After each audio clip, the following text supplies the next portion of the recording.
보건행정 심화 이론 시작하도록 하겠습니다. 우리 기본 이론을 통해서 전체 내용을 다 봤어요. 공부를 다 했고 이제 다시 처음으로 돌아가서 심화 과정으로 들어갈 건데, 기본 이론이랑 심화 이론이랑 뭐가 달라요? 이제 많이 얘기를 하시는데, 사실 내용 자체는 똑같아요. 공중보건이랑 보건행정은 강의 자체를 2텀을 돌려요. 2번 여러분들 반복 학습을 통해서 완벽하게 숙지를 시키려고 하는데, 기본 이론에서는 여러분들 정말 처음 접한다라는 개념으로 단어 설명 하나하나 정말 디테일한 설명이 들어갔었고요. 친절한 강의로 갔죠. 심화 이론은 그렇게 친절하지 않을 거예요. 그래서 여러분들이 이미 한 번은 접했기 때문에 알고 있다라는 것을 전제하에 내용이 들어가면서 이제 각각 이 내용에서 과연 시험 문제가 어떻게 나오는지를 같이 중간중간에 좀 접목을 시키면서 갈 거고요. 그리고 이제 가끔씩 시험 문제에 정말 우리가 보지도 않았던 법에서 애매한 국가의 의무라든가 국가의 책임이라든가 국민의 의무라든가 이런 내용들이 막 튀어나올 때가 있어요. 그래서 각각의 챕터 중에서 꼭 우리가 한 번은 짚고 가야 될 법규 혹은 시험 문제로 나왔던 법규의 내용들을 조금 더 깊이 있게 보고 갈 거예요. 그래서 여러분들 오늘 이제 제 1편 보건행정의 이론적 기초 내용 들어갈 건데, 관련돼서 자료 나갔으니까 자료 확인하시고 법규 내용 하나 들어가 있어요. 그러면 11페이지 우선 보건행정의 이론적 기초, 보건학의 기초 이론으로 다시 볼 거예요. 참 신기하게 여러분들이 이 챕터를 공부할 때 쉬운 내용이었어요, 분명히. 근데 다시 딱 보면 이런 게 있었나? 라는 생각이 들어요. 하지만 이번 시간을 통해서 확실하게 내 거로 만들어 놔야 된다라는 거 다시 한번 강조를 드리고, 강의를 이제 9월부터 쭉 들었던 학생들 같은 경우는 가급적 강의 안에서 모든 공부가 끝날 수 있게 해드리고 싶어요. 그래서 이 안에서 최대한 많은 것들을 다 숙지하고 가셔야 된다라고 말씀을 드릴게요. 보건학 기초 이론 먼저 건강에 대한 개념부터 보도록 할게요. 보건행정이라고 하면은 행정인데 일반 행정과는 다르게 인간의 건강과 관련된 문제, 보건에 대한 문제를 다루는 행정이죠. 그래서 보건행정 안에서는 보건학의 가장 기초 이론인 건강에 대한 개념이 중요하게 되죠. 건강이라는 것에 대한 정의를 우리가 역사적으로 쭉 살펴보면은 여러분이 가장 생각나는 옛날의 건강에 대해서 뭐라고 했었던 역사가 있어요. 쭉 내가 생각나는 이론들, 건강과 관련된 어떤 주장들, 흐름 이런 것들 있잖아요. 건강에 대해서 어떤 이론들이 좀 있었어요? 히포크라테스가 뭐라 그랬는데? 장기설은 뭐였어요? 공기가 나쁜 공기가 들어와서 건강에 영향을 준다라고 했어요. 그럼 뭘 강조한 거예요? 뭘 강조한 거예요? 환경 간 거예요.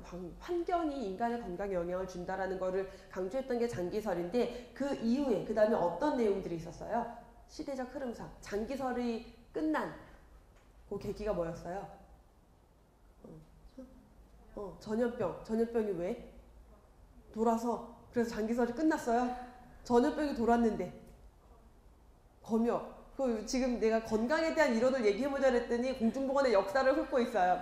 좋아요. 거기서부터 시작이 되는 거예요. 왜 건강에 대한 정의가 바뀌었냐? 시대적 상황이 바뀐 거예요. 근데 뭐가 유행했어요? 전염병이 유행했어요. 근데 유행했다고 바뀌었나? 그때까지도 뭔가 공기가 영향을 주는 거야, 혹은 만나서 접촉해서 감염이 된 거야, 이런 접촉 감염설의 개념도 있었고, 그러다가 결정적으로 가장 질병에 대한, 건강에 대한 개념에 큰 영향을 줬던 것, 생의학적 모형하면 뭐 생각나요?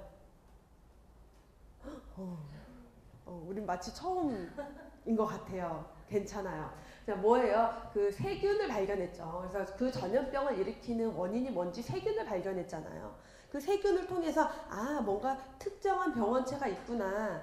그래서 특정 병인론이 대두가 되면서 이러한 개념, 이렇게 어떠한 세균이 질병의 원인이야 라고 했던 개념을 우리가 큰 개념으로 봤을 때 뭐라고 했어요?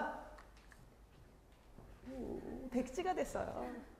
백지가 됐지만 괜찮아요. 다행히 우리는 객관식이기 때문에 이런 식의 내용이 이렇게 저처럼 물어보지 않고 보기가 있어요. 그럼 고를 수가 있어요. 자, 보기를 주면은 신체 개념이에요? 심신 개념이에요? 생활 개념이에요? 생활 수단 개념이에요? 신체 개념이에요. 그렇죠? 우린 다 알고 있어요. 문제 풀 수 있어요, 여러분들. 그래서 이제 질병의 양상, 시대적 특성, 과학의 발달 이런 것들에 의해서 건강에 대한 개념들이 변천해 가는데, 신체 19세기 이전 초반까지는 신체 개념이었어요. 19세기 이전부터 19세기 초반까지.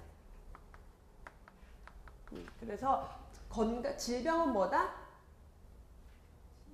그냥 몸이 고장난 거야. 기계가 고장나듯이 몸이 고장난 거야. 건강은 뭐다? 고장나지 않은 그냥 그런 정도 개념이다가 이제 19세기 후반 넘어가다 보니까 어때요? 그래서 우리가 세균을 발견한 다음에 그 세균에 대한 백신, 치료제가 개발이 되니까 어느 정도 치료가 돼요. 시대적 상황이 또 바뀌어서 주로 무슨 질병이? 이제 뭐 당뇨병, 고혈압 이렇게 뭔가 특정 원인으로 설명이 되지 않아. 오로지 신체만이 문제는 아닌 것 같아. 그래서 심신 개념으로 발전하게 되죠. 그러다가 단순히 몸과 정신이 건강한 걸로 끝나는 게 아니라 이제는 어떤 인간의 사회적인 특성, 사회생활도 굉장히 중요해요. 그 안에서 자기가 사회 구성원으로서의 역할을 할 수 있느냐 없느냐 그러면서 이제 그 건강에 대한 개념은 생활 개념으로 넘어오죠. 그러다가 가장 현대에 와서는 단순히 생활을 할 수 있는 게 건강이 아니라 건강해야지 좀 더 삶의 질을 높일 수가 있어. 건강이라는 게 바로 삶의 질의 수단이 돼요. 그래서 생활 수단의 개념까지 발전해 온 게 건강에 대한 개념이에요. 그래서 전체적인 우리가 건강에 대해서 뭐 여러 가지 설로 나누긴 하는데 이렇게 개념적으로 봤을 때 신체 개념, 심신 개념, 생활 개념, 생활 수단의 개념으로 발전하기도 했고요. 뭐 점성설에서 장기설, 점성설, 접촉감염설 쭉 이렇게 발전해 온 것도 있고 다양한 역사적 흐름이 있는데 이제 큰 개념으로 봤을 때 요렇게 흘러왔다라는 거, 요렇게 흐름을 묻는 또 시험 문제도, 문제의 실제 기출 문제로도 출제가 되기도 했었죠. 그럼 이렇게 이제 어떤 질병에 대한 시각이 많이 다양하게 변화되어 오면서 이제 현대에 와서는 많은 학자들이 건강이란 이런 거야 라고 다양하게 정의를 했어요. 학자들뿐만 아니라 그 WHO, 우리 보건과 관련된 세계 보건 기구인 WHO가 헌장을 통해서 건강에 대해서 정의를 했죠. 자, 건강은 질병이 없거나 허약하지 않을 뿐 아니라 어떤 안녕? 육체적, 정신적, 사회적 안녕이 완전한 상태다라고 강조를 하면서 신체적인 것 그리고 정신적인 것뿐만 아니라 생활의 개념을 담고 있는 사회적인 안녕까지 강조를 하고 있는 거죠. 그래서 여기에서 사회적 안녕이라고 하면은 자기가 그 사회의 구성원으로서의 역할을 다 할 수 있는 상태를 사회적 안녕이라고 해요. 그래서 사회적으로 안녕한 것이 생활의 하나의 기본이 된다라는 거죠. 이 WHO의 정의는 항상 가장 기본적인 정의로 보고 있는데 이 정의에 대해서는 다양한 비판점도 있고요. 또 우리가 가지고 봐야 할 의미 있는 부분도 있죠. 우선 사회적인 측면을 강조했다라는 거. 그래서 건강과 관련해서 단순히 신체적인 것, 정신적인 것뿐만 아니라 사회적인 것까지 뭔가 범위를 확대시켰다라는 특징이 있고요. 그 다음에 선언으로서의 의미, 이념적 목표 설정에 도움을 준다라는 거예요. 그래서 구체적이지 않고 측정 가능하지 않기 때문에 어떤 기준이 되진 못하지만 이념적인 목표 설정에는 도움을 주고 있다 하지만 내용이 너무 모호하다는 거. 안녕이라는 게 뭔데? 완전한 상태가 어떤 게 완전한 상태인데 그래서 모호하다라는 거. 그리고 보편적 인간의 가치를 모두 담고 있다. 그래서 신체적, 정신적, 사회적인 것을 다 담고 있죠. 그래서 건강에 대한 정의, WHO 건강에 대한 정의에 비판을 하게 되면은 정의가 너무 비현실적이다라는 거예요. 모든 것에 있어서 완전한 상태라고 하고 있고 또 정적이다라는 거, state, 어떤 상태라고 하고 있기 때문에 정적이다라고 우리가 표현을 하는데 그럼 동적인 개념은 뭐예요? 동적인 개념이라는 건 뭐예요? 움직이는 개념. 그걸 우리가 건강에 대해서 건강과 질병의 어떤 개념이라고 했죠? 무슨 소릴까요, 저게?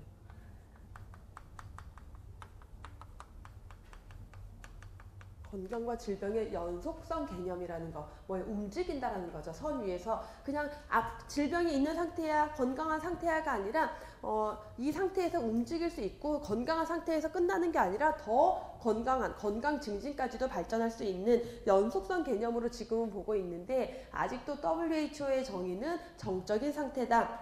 안녕이라는 개념, 웰빙이라는 개념이 너무 주관적이다라는 거, 그리고 측정 가능하지 않다라는 게 단점으로 제시되고 있죠. 너무 모호하고 관념적이다. 다음에 여러 학자들이 제시한 건강의 정의가 있는데, 자, 여기에서 특히 시험 문제로 자주 나오는 중요한 정의가 1번에 있는 클라우드 베르나르의 정의와 4번에 있는 파슨스의 정의가 가장 자주 문제로 출제가 되고 있어요. 그럼 첫 번째 있는 클라우드 베르나르, 건강이란 뭐라고 했어요? 환경에 대해서 내가 나의 상태를 잘 유지하고 있는 항상성의 별표를 해주시고, 베르나르 하면 항상성이죠. 그래서 항상 그 상태를 유지하고 있는 것. 밖의 온도가 39도, 40도까지 올라가도 내 체온은 36.5도로, 지금 막 추워져서 영하 몇 도 내려가도 내 체온은 36.5도로 유지를 하고 있는 것. 항상성을 그대로 유지하고 있는 상태가 바로 건강이다. 항상성이 깨졌을 때 질병이 걸린다. 건강에 문제가 생긴다. 라는 거죠. 다음에 와일리라는 학자도 마찬가지로 환경에 대한 부분을 강조를 했는데, 이 건강은 결국 환경에 내가 잘 적응하는 것이다 라고 해서 환경과의 관계를 언급했던 게 와일리라는 학자였고요. 지거리스트 보시면, 지거리스트는 생활 조건이 막 변하더라도, 여러 가지 변화가 있다 하더라도 내가 나의 몸의 조화와 통일을 유지하고 있는 상태를 건강이다 라고 했어요. 다음 파슨스, 시험 문제로 가장 잘 출제되는 이유가 바로 사회적인 역할, 사회적 건강을 강조하고 있기 때문에 더 중요하게 다뤄지고 있는 거죠. 왜냐하면 이제 현대에 와서 생활의 개념을 담고 있는 게 바로 사회적 건강이다. 생활의 개념에 포함되는 게, 그렇기 때문에 좀 더 현대에 와서 이제 시험 문제로도 나오는 게, 건강이란 그 사회적인 역할과 임무를 효과적으로 수행할 수 있는 상태가 바로 건강이다라고 정의를 했어요. 그래서 파슨스와 클라우드는 번갈아 가면서 시험 문제로 나오고 있기 때문에 헷갈리지 마시고, 다음 뉴먼이라고 하면요, 뉴먼은 이제 여러 가지 질병이 없는 것뿐만 아니라 자질, 기능, 능력, 신체, 정신뿐만 아니라 뭐를 추가했냐면 도덕적인 면까지 최고로 발달한 그러한 조화된 인간이 뉴먼이다라고 했어요. 다음 윌슨 보시면, 윌슨은 장애가 있어도 건강할 수 있고 장애가 없어도 건강하지 않을 수 있다. 뭐예요? 신체 조건을 무관하게 내가 주관적인 건강. 그래서 여러분 스스로 어떻게 생각해요? 나는 건강한 것 같아요? 아닌 것 같아요? 내가 보기에 쟤는 진짜 건강한데 맨날 아프다고 그러고 맨날 힘들다고 그러고, 혹은 팔이 없어요, 다리가 없어요, 하지만 의족을 차고 마라톤 선수를 한다거나 농구를 한다거나 굉장히 건강하게 사는 사람도 있죠. 이렇게 신체 조건, 신체 장애와 상관없이 그 스스로 건강하다고 느끼는 주관적인 건강이 중요하다라고 강조했던 게 윌슨이에요. 다음 스미스라고 하면은 4개의 개념으로 분류를 해서 봤는데, 임상 개념으로 봤을 때는 의료 임상에서 봤을 때는 질병 증상 불구가 없는 게 건강이다. 역할적인 부분에서 봤을 때는 자기가 가지고 있는 역할을 잘 수행할 수 있는 게 건강이다. 적응 개념에서 봤을 때는 어떤 환경과 상호작용을 통해서 내가 적응할 수 있는 상태가 건강이다. 행복론적으로 봤을 때는 내가 좀 더 자아를 실현하고 뭔가 높은 수준의 안녕을 추구하는 능력, 이런 것들을 행복론적 개념에서 건강이다 라고 했죠. 다음 던힐 보시면은, 던은 이제 건강과 불건강의 연속성 개념, 그래서 건강을 연속선 위에서 움직이는 개념이다라고 설명을 하면서 현대에 와서 가장 중요하게 강조되는 게 바로 던의 건강 불건강 연속선 개념이죠. 건강과 질병이 어떠한 상태로 표현되는 게 아니라 유동적으로 변화하는 상태다라고 설명을 하고 있어요. 건강 상태라면은 내가 일상생활에서 잘 효율적으로 대처할 수 있는 것, 불건강하다라면은 대처하지 못하는 상태, 최적의 건강이라는 개념이 추가가 되죠. 그냥 건강에서 머무는 게 아니라 좀 더 가능한 안녕 상태, 조금 결함이 있더라도 나의 생활을 잘 유지할 수 있는 최적의 상태, 최적의 건강 상태까지 갈 수 있다. 그래서 연속선 위에서, 그래서 우리 연속선 개념에서는 건강이라는 개념이 여기가 건강, 여기가 불건강이 아니라 여기가 건강이에요. 그렇죠. 건강이 그냥 기본이에요. 우리가 건강한 상태에서 뭔가 일상생활에 잘 대처하지 못하는 상태의 질병으로 가다가 얘가 심화되면은 죽음으로 갈 수도 있고요. 여기에서 내가 다 잘 대처하고 건강도 증진시키고 하면은 최상의 건강, 옵티멀 헬스까지도 올 수 있다라고 개념을 설명하고 있죠. 자, 뒤로 넘어서 기본권으로서의 건강. 건강에 대해서 이렇게 많은 학자들이 정의를 하고 있는데, 건강이라는 것은 뭐 개인의 이러한 상태를 의미하긴 하지만 그 건강이 단순히 개인의 문제가 아니라 내가 국가로부터 보장받아야 할 하나의 권리다라는 개념이에요. 그래서 건강이라는 것은 내가 혼자 해결해야 될 문제가 아니라 국가가 자국민의 건강을 책임져야 한다라는 개념을 담고 있는 것. 그래서 기본권으로서의 건강이라는 거죠. 그럼 우리나라 헌법에서도 보시면은 건강권에 대해서 이렇게 명시를 하고 있죠.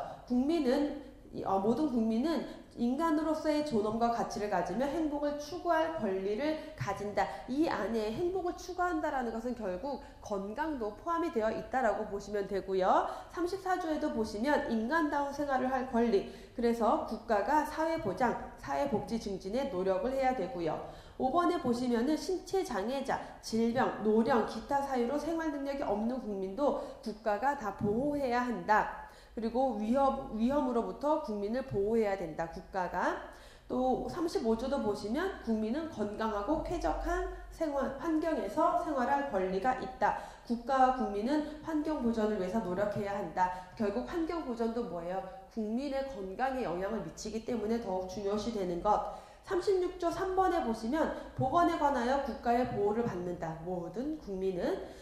보건의료 기본법이라는 것, 우리 2000년에 이제 제정이 된 보건의료 기본법이 있는데, 이 법에서는 그래서 법률을 통해서 어떤 국민의 건강에 대해서 국가가 보호를 해야 한다라는 것을 명시를 하고 있어요. 이런 것들을 위해서 국가, 지방자치단체의 책임, 국민의 권리 이런 것들을 정의하고 있는 게 바로 보건의료 기본법이죠. 국가는 그래서 국민의 건강을 위해서 보건의료 발전 계획도 수립해야 돼요. 옆으로 넘어가서 유엔 세계 인권선언에서도 건강권이라고 명시를 하고, 건강권에 대해서는 도달할 수 있는 최고 수준의 신체적, 정신적 건강을 향유할 권리라고 하고 있는데, 22조에 모든 사람이 사회 일원으로 사회보장을 받을 권리가 있다라고 하는데, 이 사회보장 안에는 건강, 질병에 대한 개념, 장애에 대한 개념을 담고 있죠. 또 모든 사람은 먹을거리, 입을거리, 주택, 의료라는 부분을 포함시킴으로 인해서 건강에 대한 보장을 받아야 한다. WHO 헌정도 보시면은 얻을 수 있는 최상의 건강을 향유하는 것, 이게 바로 인간의 기본권이다. 그래서 제4의 기본권이라고 하는 건강권의 개념을 강조하고 있죠. 그래서 기본권으로서의 건강 개념을 보시면은 건강이라는 거는 생존권적인 기본권, 내가 생존을 위해서 가장 기본적으로 보장되어야 할 권리다라고 강조를 하고 있으면서, 이런 기본권을 위해서는 의료에 대한 접근성도 높아져야 되고요. 환경오염이나 산업재해에 대해서 국가가 책임도 가져야 되고, 필수적인 의료에 대해서 양과 질을 잘 배분해서 형평성 있게 모두 국민들에게 배분할 수 있어야 한다라는 개념까지 담고 있어요. 자, 어떻게 생각이 새록새록 나나요? 새록새록 나기도 하지만 정말 새롭구나 하기도 할 거예요.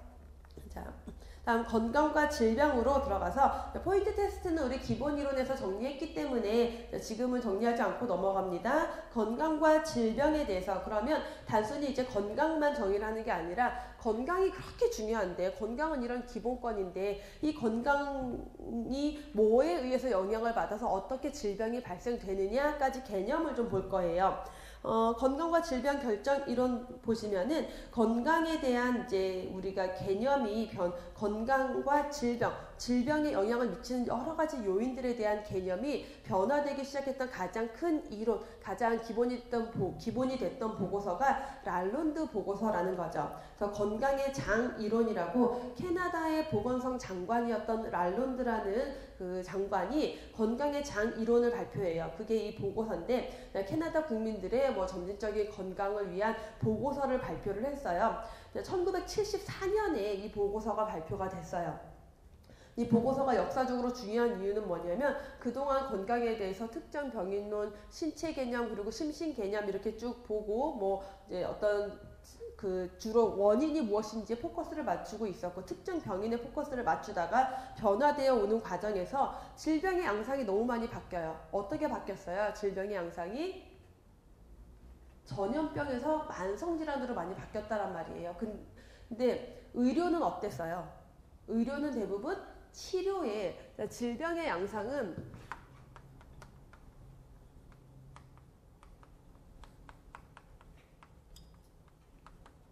만성질병으로 변화되고 있는데 치료는 뭐에 초 포커스를 맞추고 있어요?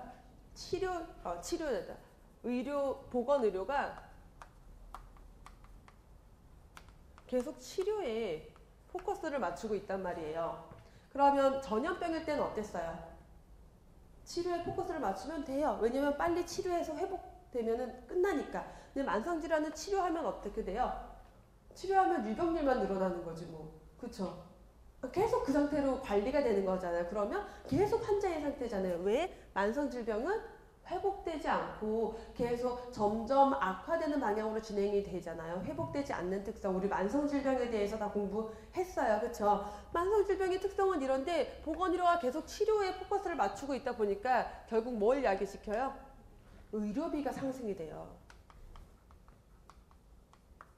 의료비 상승에 굉장히 큰 영향을 미친단 말이에요. 그래서 결국 뭐가 중요하냐를 들여다봐. 그래서 이 만성질병은 치료가 아니라 뭐 예방이 더 중요하다. 그러면 예방을 하려면 원인을 찾아내야 되는데 전염병, 감염병처럼 어떤 특정 원인이 있는 게 아니더란 말이에요. 만성질병은. 그래서 정말 이 만성질병을 일으키는 그 많은 요인들이 무엇인지를 연구를 한 거예요. 고민을 해서 찾아냈어요. 이 찾아낸 게 무슨 의미냐? 그러면 미리 관리하자. 미리 관리해서 예방을 해보자. 그래야 의료비를 줄일 수 있다. 국가적으로 이런 고민을 하게 된 거예요.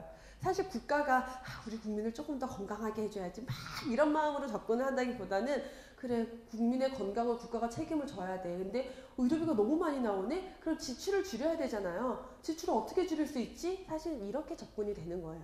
이런 식으로. 그래서 마찬가지로 랄론드도 이제 연구를 해봤더니 이 만성질병에 현대에 와서 이러한 질병에 가장 큰 영향을 미치는 요인들 4가지를 뽑아봤더니 유전적인 요인, 환경적인 요인, 생활습관, 보건의료 체계가 있더라. 근데 이 중에서 가장 큰 영향을 미치는 건 뭐다? 생활습관이더라. 그리고 환경도 굉장히 많은 영향을 미치더라. 그리고 유전도 영향을 미치는데 유전은 어때요? 유전적인 특성. 내가 가지고 있는 유전자. 엄마가 어떤 질병이 있어서 나도 그 질병에 걸릴 확률이 높긴 해요. 근데 바꿀 수가 없어요.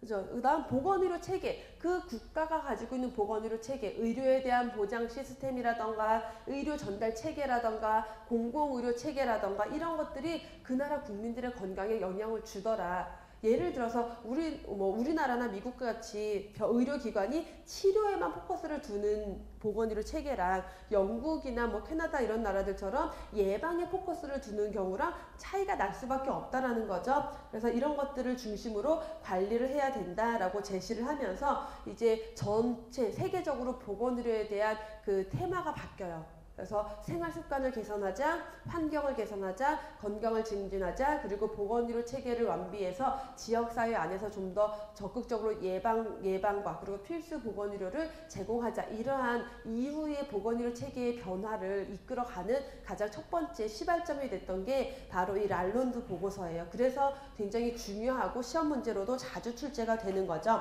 별거 아닌 아주 간단한 문제지만 정말 자주 문제가 나오고 있어요. 그래서 4가지 요인이 무엇인지 묻는 문제 또는 가장 큰 영향을 주는 게 무엇이냐를 묻는 문제가 빈번하게 출제가 되고 있죠. 그럼 이 질병의 주요 결정 요인들 하나씩 보면은 먼저 유전적 요인이라고 하면요. 내가 엄마 아빠로부터 받은 나의 유전자죠. 유전자 안에 그 질병에 대한 성향을 가지고 있어요. 그래서 여러분들도 엄마 아빠의 건강을 보면은 내 건강을 좀 유추할 수 있어요. 그럼 이거 가지고 어차피 난 유전자 못 바꾸니까 할 수 없지 이게 아니라 그 질병에 걸릴 위험이 더 크니까 더 잘 건강검진도 받고 그다음에 건강관리도 하고 위험 요인들을 차단시켜야겠죠. 유전이 영향을 미치는 것 중에 사실 영향을 그 생활 습관이 그 유전에 들어가는 게 엄마가 짜게 드세요. 그러면은 나도 아기 때부터 짜게 먹은 거예요. 그게 영향을 미치거든요. 그런 것들을 최대한 줄일 수 있도록 해야 되겠죠. 하지만 유전자 자체는 조작이 불가능해요. 그러니까 얘는 이제 직접적이라기보다는 간접적 요인, 유전자 자체를 관리할 수는 없죠. 제가 아마 기본 이론에서 한번 얘기했던 것 같은데 얼마 전에 그 유전자를 조작해서 아기 태어났던 거 한번 얘기 드렸었죠. 그래서 그 엄마가 어떤 유전병을 가지고 있는데 그게 아기한테 100% 물려져요. 그래서 이제 저도 그 질병 자체는 되게 희귀병이어서 잘 모르겠는데 아무튼 엄마는 증상이 발현되지 않았는데 아마 엄마한테는 열성인데 아기한테는 우성인가 봐요. 그래서 아기가 몇 달 못 살고 사망하는 거예요. 계속 그러다가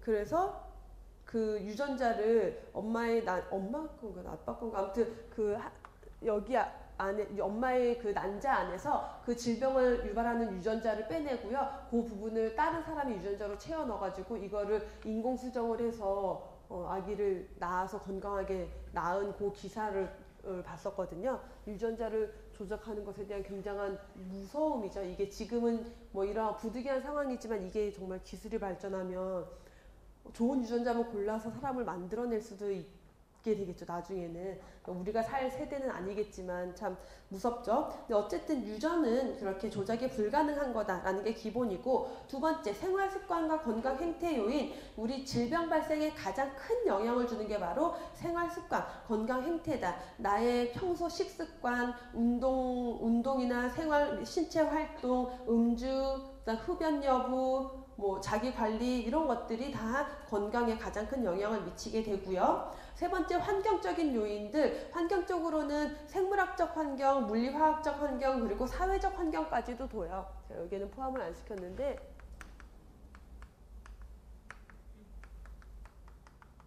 까지. 그래서 세 가지 환경, 생물학적 환경, 물리화학적 환경, 사회적 환경까지 들 수가 있고요. 생물학적 환경이라고 하면 병원체들, 병인들, 세균, 바이러스 이런 것들, 그리고 물리화학적 환경이라고 하면은 너무 추운 날씨, 너무 더운 날씨, 소음, 물, 공기 오염 이런 것들이 물리화학적인 환경이고, 사회적 환경이라고 하면은 우리 사회가 가지고 있는 어떤 사회 고유의 특성뿐만 아니라 그 사회의 어떤 보건의료 체계까지도 사회적 환경에 포함을 시켜요. 근데 그 중에서도 보건의료 체계 자체가 가지고 있는 영향이 크기 때문에 보건의료 체계를 따로 띄어서 보면은 결국 인구 집단의 건강에 굉장히 중요한 영향을 미친다라는 거죠. 내가 만약에 우리나라 건강보험 제도가 없어요. 민간보험을 해야 되는데 나는 보험료를 낼 돈이 없어. 병원에 갔더니 감기 때문에 진료보는데도 몇만 원이래요. 그럼 병원을 갈 수가 없어요. 그럼 더욱더 건강관리가 어려워지겠죠. 이러한 국가의 보건의료 체계가 영향을 미친다. 이 건강결정 요인에 대해서 다양한 연구들이 진행이 되는데, 우리나라 보건사회연구원에서도 그 연구 결과를 보면은 75세 이전에 사망하는 요인, 그럼 너무 그 평균 수명보다도 더 많이 못 살았다라는 거잖아요. 근데 주로 생활 습관이 가장 큰 영향을 미치더라. 미국 질병관리본부에서도 마찬가지로 건강에 영향을 미치는 요인들을 봤더니 생활 습관이 가장 큰 영향을 미치더라라고 하고 있죠. 그럼 질병 발생 이론, 그리고 그다음에 건강 모형이라고 하는데, 질병 건강 모형인데, 얘네들 이 질병 발생 모형 세 가지로 역학적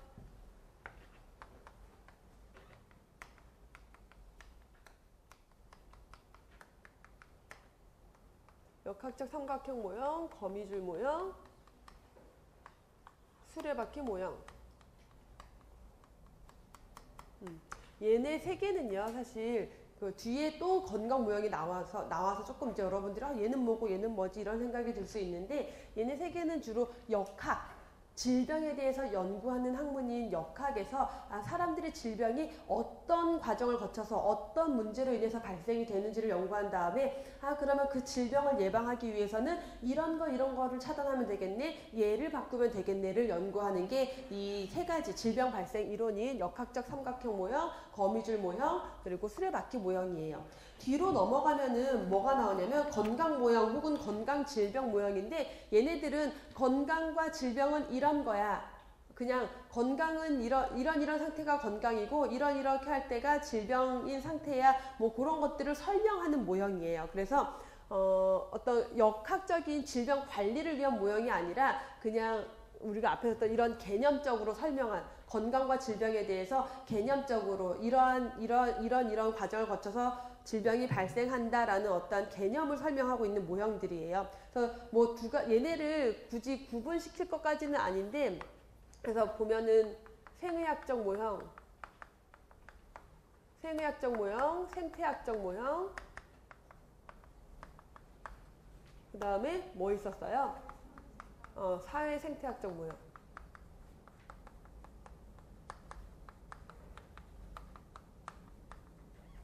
그 다음에 전인적 모형. 혹은 총체적이라고도 하죠. 그리고 웰리스 모형까지 있는데, 그래서 이거는 질병 역학 조사 질병 예방을 위한 모형이다, 질병 발생 모형이다라고 하면은 얘는 지금 우리가 봤을 때 건강에 영향을 미치는 요인들은 이런 거야, 질병은 이런 것 때문에 발생하는 거야를 시대적 흐름 순으로 쭉 발전해간 모형들이다라고 생각하면 돼요. 그러니까 건강의 개념이 발전해 가듯이 이렇게 건강 질병에 대한 모형이 발전해 왔다라고 보시면 되고, 그러니까 가장 최근의 모형, 가장 예전의 모형인 거죠. 건강 개념 발전하듯이 발전해 왔다라고 생각하시면 돼요. 얘네는 세 가지가 다 어떤 역학이나 질병 발생에 대한 연구할 때 어떤 이론적 근거, 원인 요인을 찾아내고 관리하기 위한 방법을 제시하기 위한 그러한 모형들이에요. 그래서 얘네 세 개를 간단하게 먼저 보면은, 역학적 삼각형 모형은 세 가지 요인이 있죠. 병인, 숙주, 환경, 세 가지가 상호작용을 하는 모형이다 라고 했어요. 그럼 요거랑 비슷한 게 여기에도 있죠. 뭐였을까요? 생태학적 모형이었죠. 그래서 이 역학적 삼각형 모형은 생태학적 모형이라고 여러 학자들이 얘기한 학자들이 있어요. 병인, 숙주, 환경이 세 가지가 상호작용하는 거야를 각자 자기 방식으로 이제 쭉 요 시기에 가장 흐름이 됐던 이론이에요. 그 중에 하나예요. 그러니까 두 개는 거의 같은 개념이다라고 보시면 돼요. 또 같은 개념으로 설명을 하고 있고요. 그다음에 거미줄 모형 하면은, 거미줄 모형이랑 수레바퀴 모형은 현대에 와서 질병에 영향을 미치는 요인이 굉장히 다양해요. 어떤 특정 하나가 영향을 미치는 게 아니라 너무 많은 요인들이 인간의 건강, 질병 발생에 영향을 미치는데, 그것들이 어떤 것들이 주로 영향을 미치고 지금 어떤 게 원인이 되고 있으니까 뭘 어떻게 관리해야 될지 그러한 근거를 제시해주는 모형이다 라고 보시면 돼요. 그러면 역학적 삼각형 모형부터 보시면은, 질병 발생의 생태학적 모형 중에서 현재까지 가장 널리 사용되어 온 모형이다라고 하고 있죠. 그래서 생태학적 모형을 제시한 학자는 굉장히 많아요. 대표적으로 클락도 삼원론이라고 해서 뒤에서 나올 거예요. 병인, 숙주, 환경을 제시했고요. 고든의 지렛대 이론 해서, 고든 같은 경우는 지렛대, 환경이라는 밑에 받침대 위에 병인과 숙주가 올라가 있어서 균형을 이루고 있다, 이러한 설명을 했는데, 그런 것처럼 그런 모형 중에 하나면서 가장 많이 사용이 되고 있는 게 역학적 삼각형 모형이라고 해요. 병인, 숙주, 환경 세 가지 요소의 상호 관계로 설명하고 있다. 세 가지 요소 중에 하나라도 변화가 있어서 균형 상태가 깨졌을 때 질병이 발생하거나 혹은 감소한다고 본다. 그래서 우리가 생태학적 모형에서는 이제 질병 발생에 대한 것만 보긴 하는데, 역학적 삼각형 모형에서 질병이 감소, 그래서 건강을 증진시키는 것까지도 설명을 할 수는 있어요. 기본적으로 역학적 삼각형 모형은 질병은 균형이 깨지면 질병이 발생하는 거야를 기본 베이스로 하고 있지만, 굳이 역학적 삼각형 모형을 가지고 건강 증진을 설명하고자 한다라면은 원인이 되는 요소를 줄이면은 건강을 증진시킬 수가 있겠죠. 예를 들어서 병인체 요인이 늘어나면, 병인이 많아지면은 질병이 더 많이 증가하겠죠. 그럼 병인을 줄이면 질병 발생을 감소시킬 수도 있다라는 개념으로도 설명할 수가 있다라는 거예요. 또는 숙주가 면역력이 약해지면 질병이 증가해요. 감수성이 증가하면은, 그러면 그 숙주의 감수성을 떨어뜨리면, 면역력을 높여주면은 질병이 감소한다라는 개념을 가지고 있는 게 바로 역학적 삼각형 모형에서 좀 더 확장된 설명이다라고 보실 수가 있어요.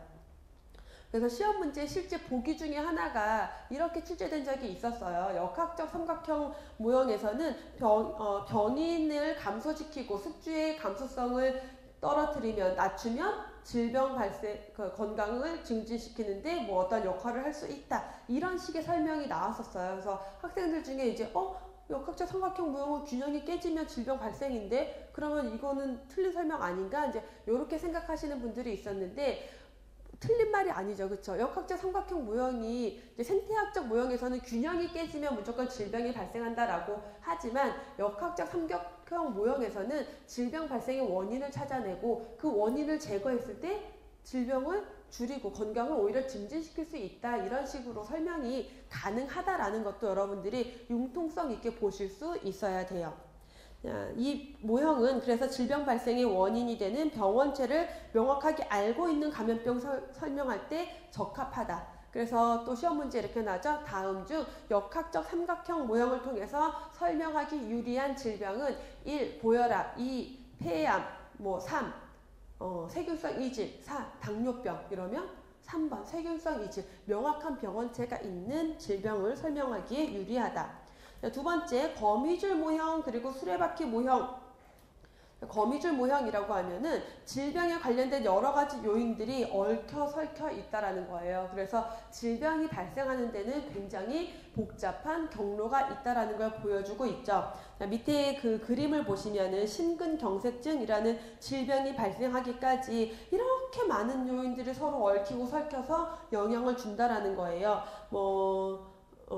사회적 압력, 산업화 이런 것들이 우리 환경이나 유전에 영향을 미쳤겠고요. 유전적 요인, 또 사회적 압력, 산업화로 인해서 식습관이 바뀌었어요. 고지방식이 이게 비만에 영향을 줬고요. 또 산업화와 함께 흡연, 성격, 스트레스, 그리고 너무 일이 많아서 운동이 부족해져요. 이런 것들이 또 비만에 또 영향을 줬고요. 얘네들이 내려와서 관상동맥 질환에도 영향을 주고 당뇨병을 유발시키기도 하고 고지혈증을 유발시키기도 하고, 얘네들이 또 내려와서 관상동맥에 경화증을 딱딱해지게 만들거나 심장 근육의 감수성을 증가시키거나 심장 근육을 예민하게 만든다라는 거죠. 그 다음에 순환이 잘 안 되도록 하거나, 그래서 이런 것들로 인해서 관상동맥이 폐색이 되고 심근경색증이 올 수 있다. 그래서 이 심근경색이라는 질병 하나가 발생하기까지 얼마나 많은 요소들이 있었어요. 그럼 얘네들 중에서 무언가 몇 개를 끊어내면, 위에 있는 고리 몇 개만 끊으면요, 그 질병을 예방할 수 있다라는 거예요.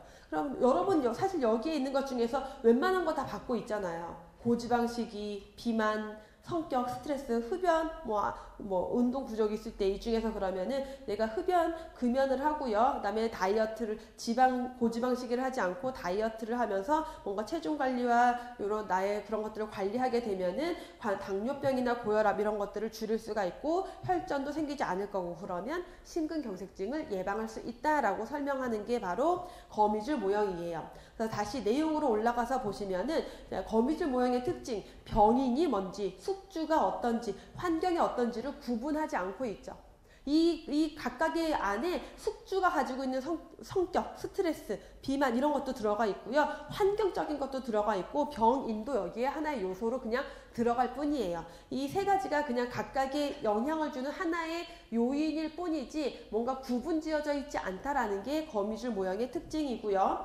많은 원인 중에서 경로상의 몇 개를 제거하면 질병을 예방할 수 있다라고 설명하고 있죠. 다음 수레바퀴 모형. 질병은 핵심적인 숙주 요인과 그를 둘러싼 사회적, 물리적, 화학적 환경이 생물학적, 사회적, 물리화학적 환경이 작용한다. 그래서 거미줄 모형에서는요, 이 안에 숙주가 있는데 숙주는 어떤 특성을 가지고 있어요? 유전적인 특성을 가지고 있어요. 그래서 수레바퀴 모형에서는 숙주의 유전적인 소인까지 강조하고 있다는 걸 포인트로 보실 필요가 있겠고, 그래서 숙주의 내부에는 유전이 있고 둘러싼 환경이 있죠. 사회적 환경, 물리화학적 환경, 생물학적 환경이 있어요.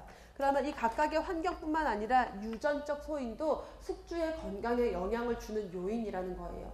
그래서 어떠한 질병이 만약에 병원균에 의해서 병원균이 많아져서 발생했다. 예를 들어서 얼마 전에 메르스가 유행했다라면은 생물학적 환경에 범위가 늘어나겠죠. 혹은 어떤 유전적인 질환, 유전적인 영향이 큰 질환이다라고 하면은 요게 이렇게 커지게 되고요. 사회적인 환경이 중요하다라면은 그 부분이 커지게 되고, 이런 식으로 이 수레바퀴의 크기가 항상 일정하게 유지되는 게 아니라 그 질병 중에서 원인이 되는 요인이 범위가 클수록 그 수레바퀴의 범위도 커지는 그런 것들을 통해서 이 질병에 영향을 준 요인이 어떤 환경에 해당이 되는구나를 확인할 수 있게 해주는 모형이에요. 특징을 보시면은 다요인설을 뒷받침하고 있다. 한 가지만 영향을 주는 게 아니라 여러 가지가 질병 발생에 영향을 주고 있다. 숙주에 유전적 요인을 포함하고 있다라는 특징, 그리고 환경은 생물학적, 물리화학적, 사회적 환경이다.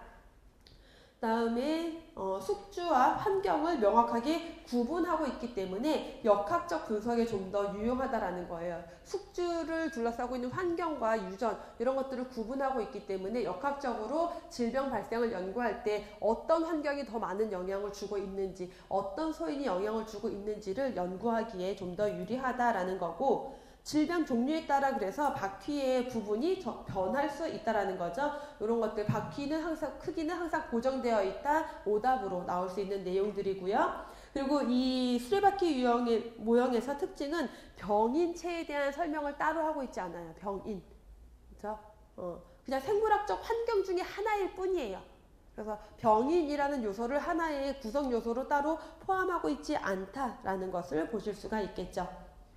그래서 가장 큰 것, 역학적 삼각형 모형은 단일 병인론, 병원체가 하나인 것을 설명하기에 유리하고, 거미줄 모형과 수레바퀴 모형은 질병의 질병 원인의 다요인설을 뒷받침한다.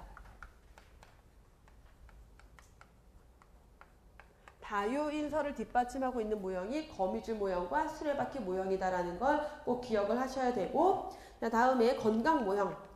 자, 건강은 이런 거야, 질병은 이런 거야 라고 설명을 하고 있는 모형들이에요. 그래서 하나의 질병을 설명하려고 만들어 놓은 모형이 아니라 지금 건강은 신체 개념이야, 심신 개념이야처럼 그러한 조금 더 구체적인 모형이다 라고 보시면 되고요. 그렇기 때문에 이 건강 모형, 건강 질병 모형이라고도 하는데, 얘네들도 시대의 흐름에 따라 모형이 바뀌어가요. 바뀌어가죠. 첫 번째, 생의학적 모형 혹은 생물의학적 모형.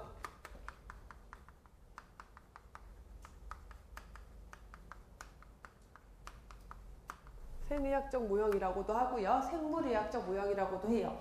제가 어떤 용어에 대해서 이렇게 항상 두 가지, 세 가지 용어를 같이 불러드리면은 시험 문제에 걔네들이 다 섞여서 나온다라는 거예요. 그러니까 하나로 같이 인지를 하셔야 되고, 데카르트의 정신신체 이원론의 밑줄을 그어주시고요. 데카르트의 정신신체 이원론이라는 건 뭐냐면은, 데카르트라는 철학자는 그렇게 얘기를 했대요. 몸과 마음은 분리되어 있는 별개의 것이라고 설명을 그 철학자가 얘기를 했대요. 자, 이것과 같은 개념으로 심신이원론. 그래서 우리가 생의학적 모형을 설명할 때는 항상 같이 동반돼서 나오는 말이 심신이원론. 몸과 마음은 별개의 것이야. 그럼 질병은 뭐예요? 어디가 고장난 거? 질병은 마음은 상관없어. 몸이 고장나면 질병인 거고, 몸이 문제가 없으면 건강한 거야. 마음은 어떤지, 정신적인 건 어떤지 전혀 관심이 없는 게 바로 생의학적 모형, 생물의학적 모형이라는 거죠. 그래서 심신이원론 등장과 함께 어떤 역사적 사건들이 영향을 주게 되냐면, 세포 이론설, 그리고 세균설 확립. 그럼 세포 이론, 세균설 누구에 의해서 주도됐다? 세균들을 우후죽순 발견해낸 가장 큰 두 학자가 누구였어요? 파스테르와 코흐. 그래서 콜레라균, 코흐라는 학자가 노벨 생물학상까지 받았죠. 이 두 학자가 미생물 병인론, 특정 병인론, 미생물 병인론, 세균들을 발견해내면서 그것 봐, 이 질병의 원인은, 요 콜레라의 원인은 비브리오 콜레라 균이야. 그게 들어가서 질병을 일으키는 거야 라고 주장을 하면서 정신적인 거 다 필요 없어요. 그 세균이 들어와서 증상을 낸 거니까 세균을 없애면 질병에 안 걸려요. 이게 이 시대에 가장 주류를 잃었던 질병에 대한, 건강에 대한 개념이었다라는 거죠. 그러니까 그 원인만 제거하면 돼요. 또는 걸렸으면 그 원인만 치료하면 돼요. 그러한 개념을 가지고 있죠. 특징을 보시면 넘어가서 정신, 신체, 이원성이라는 거, 인간을 기계와 같은 존재로 봤어요. 보건에서, 건강에서, 의료에서 정신적인 부분은 완전히 배제되고 오로지 신체적인 부분만. 그래서 의사는 인간의 신체를 기계처럼 보고 기계를 수리하듯이 질병을 치료했던 거죠. 생물학적 일탈이라는 것은 질병에 대해서 이렇게 봤다라는 거예요. 질병이라는 것은 내가 생물학적 정상 상태에서 내가 생물학적으로 정상적으로 36.5도를 유지하고 어디에 통증이 없고 이래야 되는데 여기에서 벗어난 상태, 일탈인 상태가 질병이다. 그래서 생물학적으로 정상을 벗어난 일탈 상태가 질병이다. 그러면 건강은 그 일탈이 없는 상태, 그냥 정상적인 상태는 건강이다 라고 뒀던 거죠.